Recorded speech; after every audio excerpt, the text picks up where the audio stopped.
MVA में महाभारत करवा रही ये दो सीटें, कांग्रेस के प्रस्ताव पर नहीं मानी उद्धव सेना, दोस्ताना चुनाव को नकारा। महाविकास अघाड़ी के घटक दलों के बीच 29 मार्च को हुई बैठक के बाद भी कुछ ऐसी सीटें हैं जिन पर सहमति नहीं बन पाई है। गठबंधन में सीट आवंटन का काम लगभग पूरा हो चुका है, इसके बावजूद कई सीटों पर समाधान नहीं निकल पा रहा है।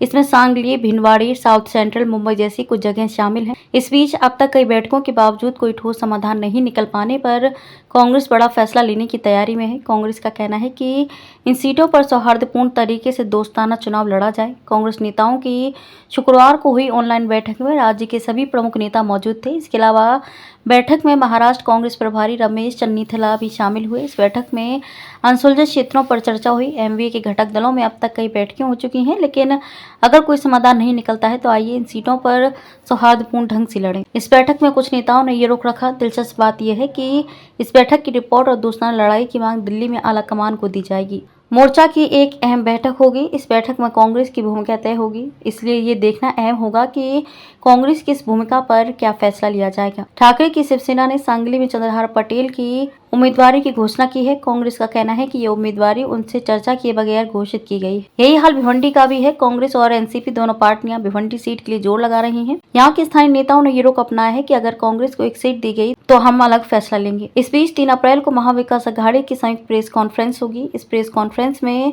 महाविकास अघाड़ी के तीनों घटक दलों के नेता शामिल होंगे। तो इस प्रेस कॉन्फ्रेंस में वास्तव में क्या घोषणा की जाएगी? क्या महाविकास अघाड़ी में वंचित बहुजन अघाड़ी भी शामिल होगी? ऐसे कई सवाल उठ रहे हैं। कांग्रेस के प्रवक्ता अतुल लोंधे ने कहा कि भिवंडी और सांगली का मामला पार्टी हाईकमान को भेज दिया गया है। इन सीटों पर एनसीपी, शरद पवार और शिवसेना यूबीटी मानने को तैयार नहीं है। हमने दोस्ताना चुनाव का प्रस्ताव रखा था। उन्होंने कहा कि हमें उम्मीद है कि पार्टी हाईकमान दोनों ही पार्टियों से बात करेगी। कांग्रेस के प्रस्ताव को खारिज करते हुए संजय राउत ने कहा कि अगर यहाँ दोस्ताना लड़ाई होती है तो विरोधी दल को मौका मिल जाएगा।